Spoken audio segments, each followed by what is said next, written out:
Audio Jungle। गांव की छोटी छोटी बच्चियों के हक की लड़ाई। नायरा के साहस और दृढ़ निश्चय की ये कहानी। नायरा जो बचपन से ही अपने माता पिता के साथ शहर में पली बड़ी थी। गांव में उसके बूढ़े दादा दादी रहते थे जिनका देहांत हो चुका था और अब नायरा अपने माता पिता के साथ गांव को लौट जाती है।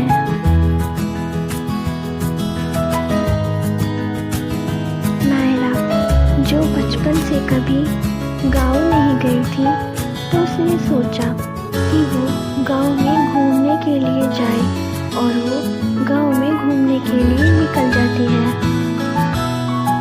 उसने गांव में टहलते हुए देखा कि गांव की छोटी छोटी बच्चियां पढ़ाई करने की उम्र में घर के काम कर रही है।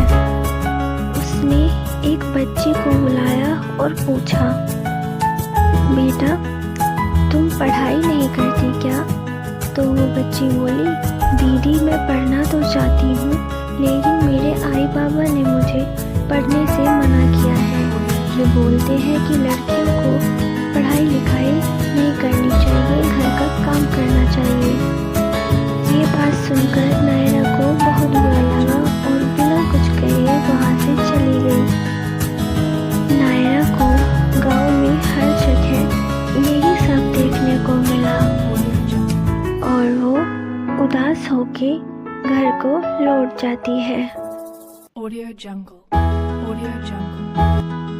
जब नायरा घर वापस आती है तो उसके पापा ने उससे पूछा, अरे नायरा बेटा घूम आई गाँव में, कैसा लगा गाँव? नायरा बोलती है, पापा गाँव में ये कैसी प्रथा चल रही है? छोटी छोटी बच्चियां पढ़ाई की उम्र में घर के काम कर रही और कोई कुछ बोलता भी नहीं, क्या आपको ये गलत नहीं लगता?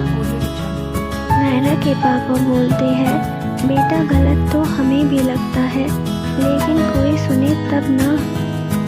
इतना सुनकर नायरा चुपचाप वहाँ से अपने कमरे में चली जाती है। थोड़ी देर बाद नायरा की माँ वहाँ आती है और बोलती है, बेटा इस गाँव में आज भी पुराने रीति रिवाज चलते हैं और इतना ही नहीं इस गांव में सब एक ही इंसान की सुनते हैं जो है इस गांव का सरपंच जिसका नाम है सुरेंद्र सिंह। इतना कहकर नायरा की माँ वहाँ से चली जाती है।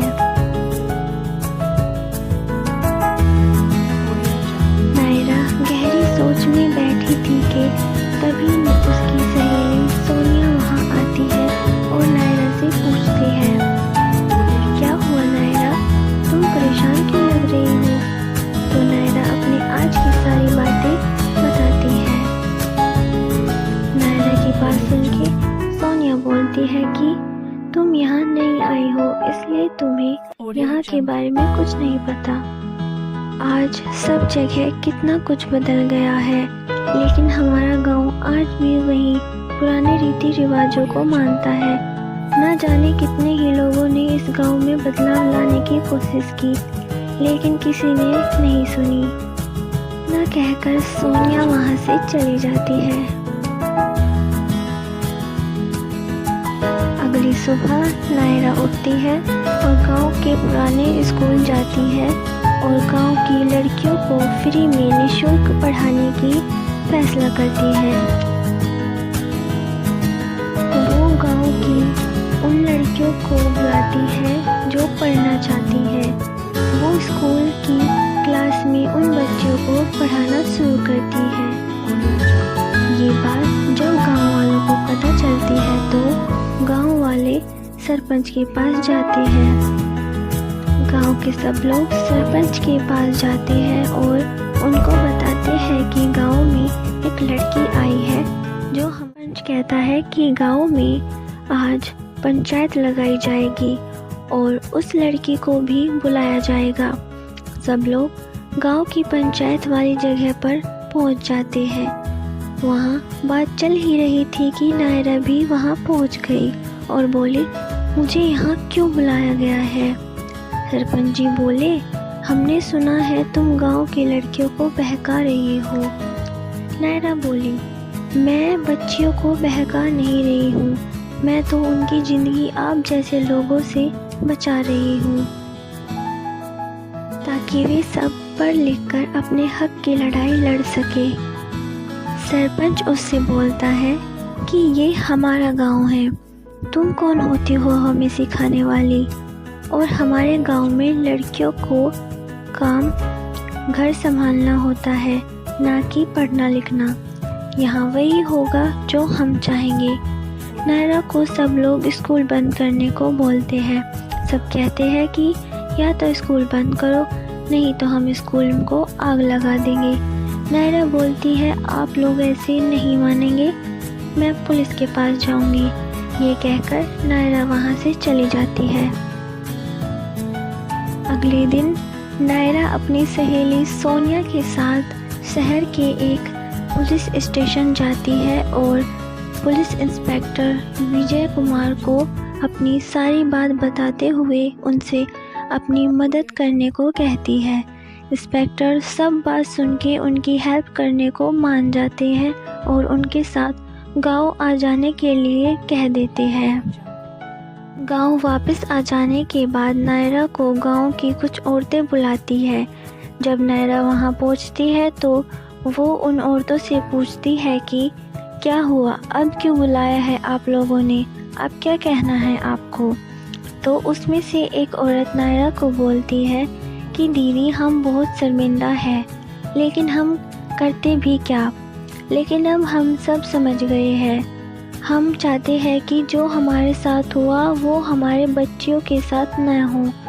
आप जो बोलेंगे हम करेंगे, हम आपके साथ हैं, हम आपके साथ देने के लिए तैयार हैं। सबकी बात सुनकर अब नायरा में और हिम्मत आ जाती है। अगली सुबह नायरा पुलिस इंस्पेक्टर के साथ गांव के सरपंच के पास, जो पहले से सभी लोगों के साथ बैठे थे, सब लोग इकट्ठे हो जाते हैं। सब लोग नायरा को बुरा भला कहने लगते हैं, लेकिन नायरा उन सब की बातों को पे ध्यान न देते हुए अपनी बात पर अड़ी रहती है।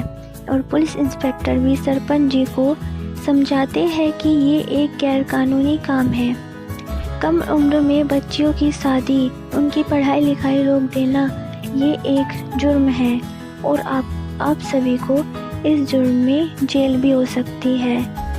इसी बीच गांव की औरतें भी नायरा की साइड से बोलने लगती है कि हमारे साथ जो हुआ हमने सहन कर लिया, पर हम अपनी बच्चों के साथ ऐसा अब नहीं होने देंगे, हमें बदलाव चाहिए। गांव की औरतों में ये आक्रोश देख के सरपंच को समझ आ गया कि अब उसकी नहीं चलने वाली, क्योंकि जब सब औरतें एकजुट हो जाती है तो चंडिका का रूप ले लेती है।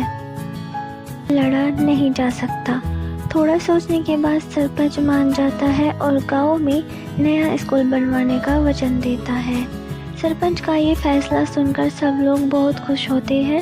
सभी में खुशी की लहर उमड़ पड़ती है।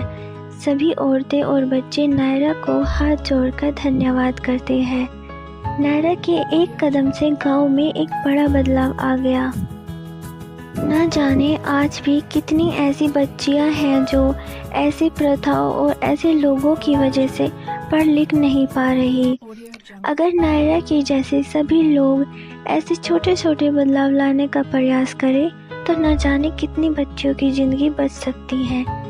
नायरा ने अपनी समझदारी और सूझबूझ से गांव में बदलाव ला दिया। अगर किसी काम को पूरी मेहनत और दृढ़ निश्चय के साथ करे तो वो काम एक दिन जरूर पूरा होगा। इसलिए डर के नहीं, डट के लड़ना चाहिए। अगर आपको ये वीडियो पसंद आई हो तो चैनल को सब्सक्राइब और वीडियो को लाइक, कमेंट, शेयर ज़रूर करें।